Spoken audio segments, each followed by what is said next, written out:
What's going on, everyone? It is me, Lone, and I'm here to talk about a somewhat controversial topic. Actually, it just touches on a topic that used to be very controversial, but it's gone away now, and that, of course, is paid mods. Now, in this video, we are not here to talk about whether paid mods should be a thing. That is a long dead topic, and I don't want anyone to start fights with each other. This is actually about a different system that could be a replacement to paid mods in a way, and I wanted to ask all of you what you thought of it and whether you think that it should be implemented or if it could be implemented for the Fallout and the Elder Scrolls franchises. So in the description below, you'll see an article from Kotaku that I'm going to be reading off of. I'll also put the direct quotes on the screen right now. But the article reports that next week, Studio Wildcard will officially launch a new program for modders.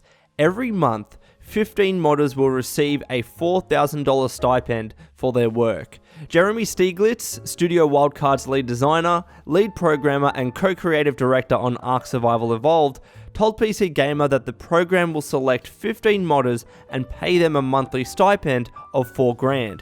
He said, "The hope is that with this kind of stipend, these authors, who are really hobbyists and have day jobs so they can't really afford to spend as much time as they'd like on modding, that this will let them spend more time on modding and ideally, hopefully, take some of these mods to completion." And then the article goes on to talk about how this is another way that modders have tried to be compensated for their work. They refer, of course, to the 2015 controversy with Valve and Bethesda introducing paid mods for Skyrim. And again, that's not something we are touching on. Whenever you try and talk about that old paid mod system on the internet, you get a lot of argument, you get a lot of disagreement, and I'm not here to start that. I really am not.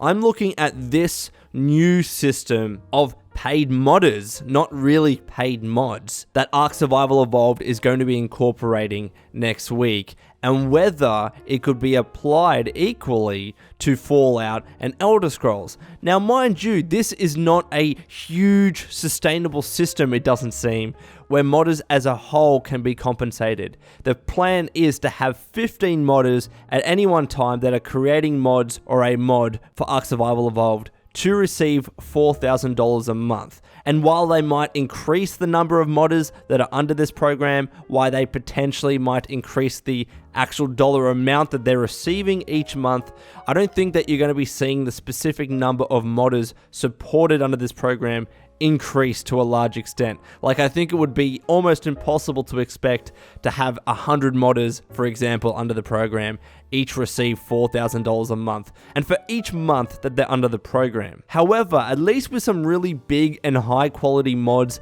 that are in the progress for both Fallout 4, for example, or Elder Scrolls Skyrim, this could possibly work. This could possibly be a way to give those modders that are creating really high quality large mods to continue their work, to receive compensation for their work and for their time. Because it's not just about getting paid. As the article touched on, these mod authors likely have full-time jobs, so they likely can only spend their free time modding. But if they do have financial compensation for their modding work, then perhaps they can spend more time modding. Perhaps they can spend more time on the mod and create a much better mod that's going to benefit the community. That still, mind you, will be free. It's still going to be free because this is not paid mods. It's a paid modders system. So now I want to throw the question to all of you watching. Forget about paid mods as it existed. Again, I don't want to start arguments about that.